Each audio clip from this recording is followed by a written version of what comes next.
morning, my name is Kristen Lee. I'm with Brookside Studios, and I'm coming to you with a special edition Tidbit Tuesday. I hope everybody had a good Memorial Day weekend, and I'm going to be talking about the top 10 must-haves, marketing must-haves, for startups. So number one, company name. This is very important. It kind of goes without saying that you should probably be doing research involved with, company name that you're looking at. Biggest tidbit here is just do a Google search. See what all's out there whenever you Google that company name by region or nationally for that matter. Number two, domain name. Again, very important.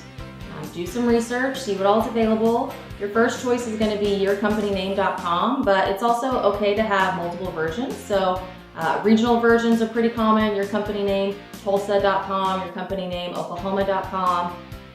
More is definitely okay, and they can all point back to the same website. Yeah, start over. Number three, organize your company facts. This is just a good exercise to go through as a business, especially as you go to do marketing or you're meeting with marketing firms to see what all is available to you. There are a handful of things that you should have just at hand and ready to go. I'm going to read you this list because I don't want to miss anything. Products and services, pretty straightforward there. Target consumers, really understanding who your audience is and what their pain points are, what they're looking for. Triggers is another important thing to think about. What's happening with your audience before they need your products and services is another good way to figure out where to market and how to reach them.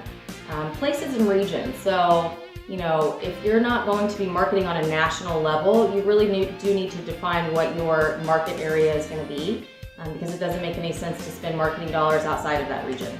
Season. So if there are times of year that are better for your product or service, having that calendar planned out will help whoever is doing marketing for you to adjust their efforts accordingly. So you don't want to wait until you're fully in the middle of summer. If summer is a big time for you, you really need to be planning for that marketing effort in January, February, and March.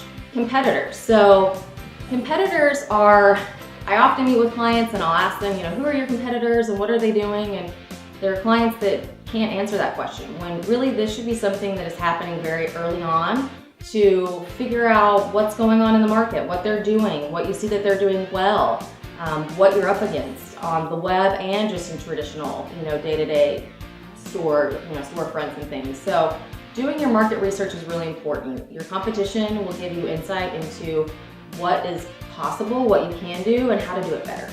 Lastly is the valuable point of difference. So knowing what sets you apart from your competitors is really what you want to hone in on from the very beginning because that is what people care about and you need to be able to speak to that and speak clearly because that is going to probably be what jumpstarts your marketing efforts and it's going to be your good starting point. Okay, so next is establishing a marketing objective. This is a process that several clients will just overlook and think that it's not important, but without a marketing objective, you're really just kind of flying blind. And you're not going to get as much out of any marketing effort as you could if you don't have a clear goal and path that you're taking. So every marketing objective must have these things. It must have a target consumer, so you have to be very specific about who you're marketing to. You might have more than one target consumer, but with any marketing effort and marketing objective, you have to identify one, and you can get to the others later. The next part of a marketing objective is the outcome. So you really want to persuade this target consumer to do something or believe something about your product and service. The next thing is the product or service. So you probably offer several different products or services, but for a particular marketing objective, you must choose one. So having a clear, specific product that you're wanting to promote is important. The place. So if you are wanting them to come in store, that would be the place that you're trying to market to or market for. If you want them to visit your website or research your product online, that would be the place. And lastly is season. So if there happens to be a specific time frame for this particular marketing objective, that is clearly defined in the marketing objective as well.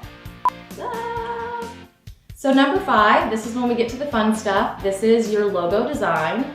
This is so crucial to introducing your brand that it should be really well thought out and probably done by a professional. This is something that is your introduction to the market. It's the first thing that your potential clients are going to see, so it's not something that you just want to throw together in 5 minutes. There's a whole, science behind what makes up a good logo, and hiring a professional is definitely my recommendation.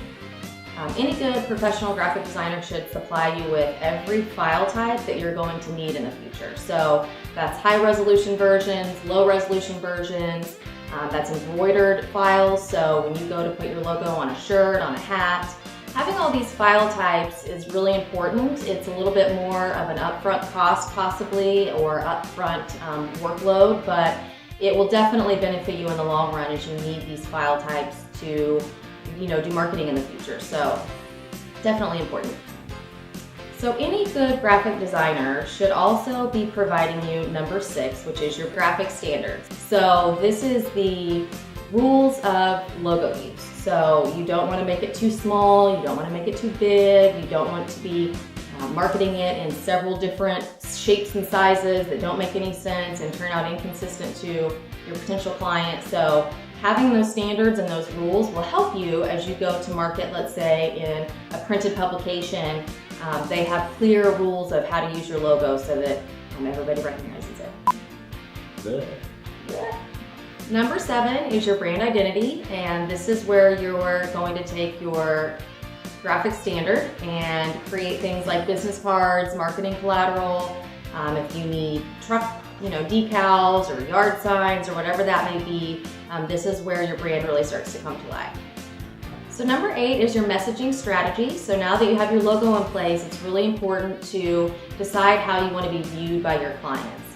And this is really where you get into your true brand. So how you communicate as a company, how you communicate internally with your employees, and just how you're viewed overall.